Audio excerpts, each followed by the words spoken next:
Hello, ladies and gentlemen.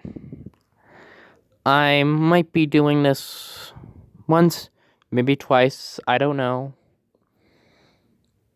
But I'll see how it goes. Anyway, let's go into the story. Our post from I Don't Work Here Lady comes from Mad Famous Love. Don't you know who we are? This happened more than a decade ago. Names have been redacted or altered to maintain anonymously. Please forgive formation on mobile. I had already switched from chef work to summer work. Have left my first big summer light job to take over as head. I have no clue how to say that. Executive manager of a restaurant group. The city I live in was the capital. Lots of embarrassing and lots of politics. So the high-end restaurants would often get large parties of politicals and ambassadors because of this. So clientels would have very high-end wine lists at all our restaurants, but not all of them were super expensive food otherwise wise, and other house wines was very affordable. Also had lots of good wines by the glass. This made some of our locals very popular as a lunch spot for servers would work in the area. One cloudy day, I was sitting in the corner, Burnett, just doing paperwork, enjoying some moussaka roll-ups, like an eggplant parmesan, almost, but rolled up with mashed potato inside it, as well as the cheese, tomato, and herbs. This was a special for the Greek Miss restaurant. This server on duty was pretty busy. She was new and didn't know me. I knew her though. She was doing all right serving everyone without too much problem. No one was waiting more than a few minutes to get attention. There was also a server from the restaurant across the street, not part of my group, but a regular, sitting and having a glass of house wine as she was organizing her tips from her shift. She looked like a server in blocks with a black short beret, a similar uniform to what was worn in our restaurant. And walking a bunch of people, group of 6, I recognized one of them as an ambassador aide. Didn't recognize the others, 4 guys and 2 women, and of whom had the class Karen hairdo. They didn't wait at the front where the sign said to wait to be seated. They walked right into the dining room, pushed 2 tables together, and grabbed extra chairs. They had sitting, swallowing, don't know how to say that, taking up lots of room in the middle of the dining room, talking loudly about this place getting a great wine list. One of them says he's going to order. They have now been in the restaurant for less than 2 minutes total. The servers on duty can't see them from the corner where they do their side duties. She had been in the back serving the VIP room. At this point, the group had already started complaining that they haven't been served yet, which is when they notice the server from the other restaurant, who is just enjoying her glass of wine. Ambassador suddenly louder than it needed to be. Hey, you! You can't drink on the job! Why haven't you taken our order yet? Karen Hairdo. Karen Hairdo. Not at, not at all, not at all under her breath. I can't believe how unprofessional that girl is. Then into the girl. Well, have you fired for this? We'll have you fired for this. Do you know who we are? Street. This is an outrage. Not our server girl. Oh, sorry, I don't work here. I work at a different restaurant. I'm sure a server will be here to take your order soon.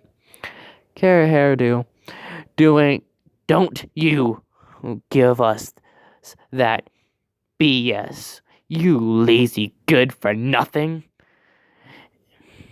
At this point, I'm already not liking where this is going, but I decide to wait a minute to see how the new server handles it. She has arrived with her customer service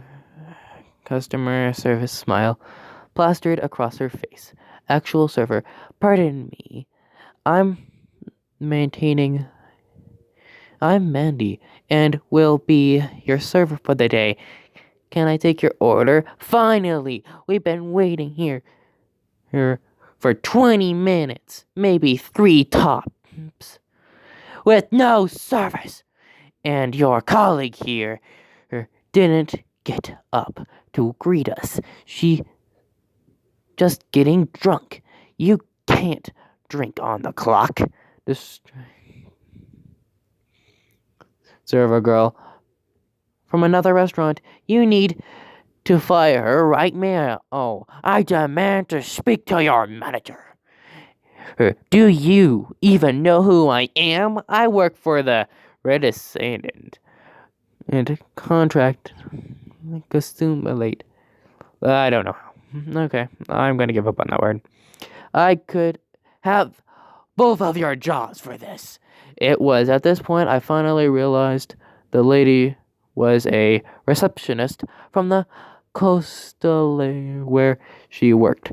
I had seen her a year and a bit prior when she came with a large group of their office Christmas party. I could have stepped in at this point, but I was curious how the new server would handle this. In a apology tone, I'm so sorry, but I didn't see you arrive. Normally people wait to be seated as the sign asks, so I couldn't see you all sitting here. Please don't barge our guests, though.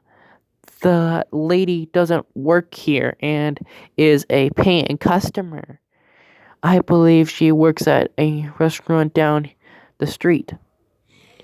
Karen haircut cuts her off. Don't you dare lie to me. I eat liars like you for breakfast. Rest of the six are urging Karen Hairdo on this point, and I can see this may be escalating beyond what the server can handle. So I text the owner's son, who lives upstairs. He's also a part owner in the group, and sometimes does some manager of this location. Happens to almost be a bodybuilder. This and is huge. Less than 30 seconds later, I get a BRT text from the Anderson.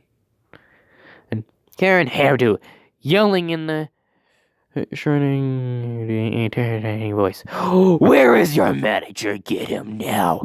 You can't treat us like this. We are important people.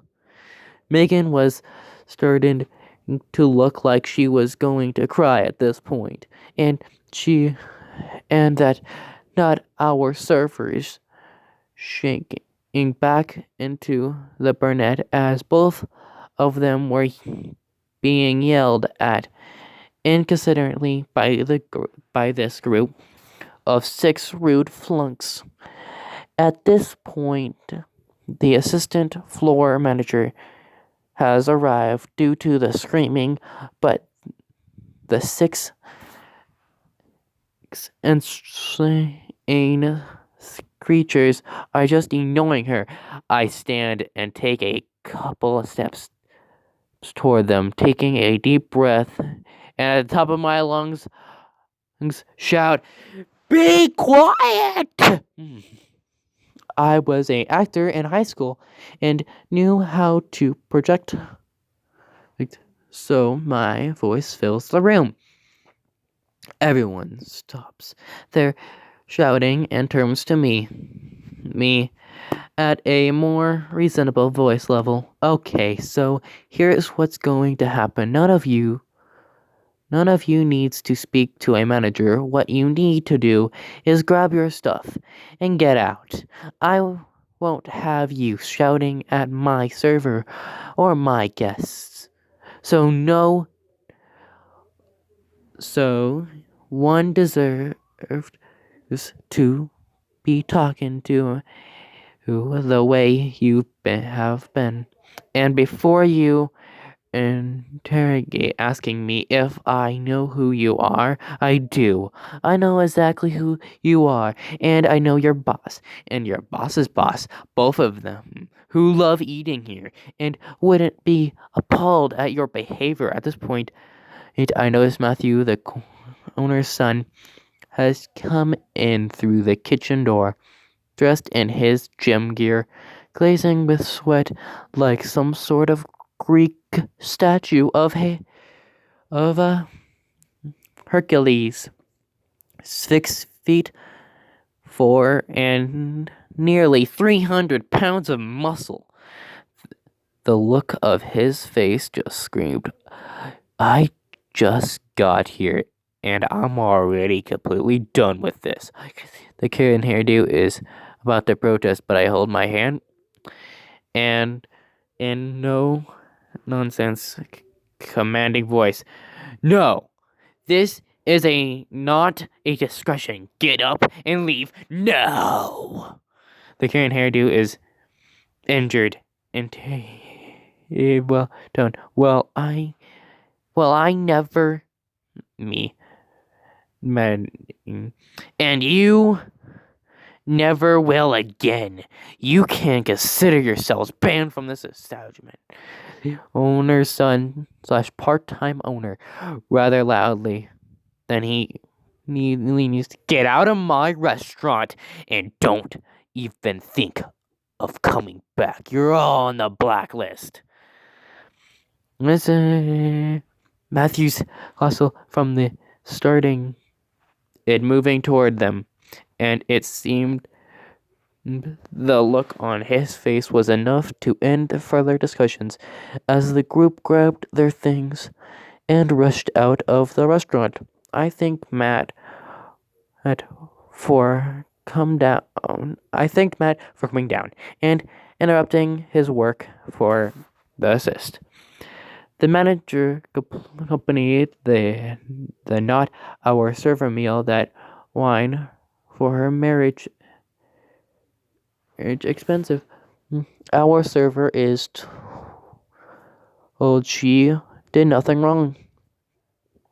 That it's okay. She not in any danger of being fired. In fact, handling it about as well as she could have. She is given the rest of the day off with pay.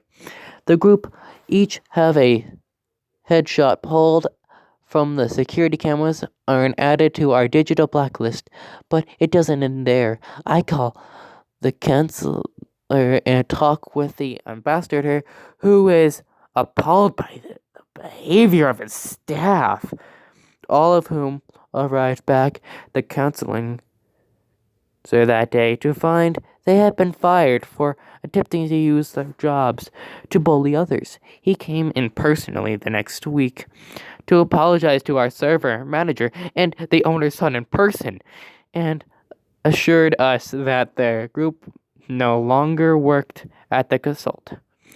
Moral of the story: never use your position of perceived power to bully others. You may well end up losing that position. And with that, I end you with a goodbye.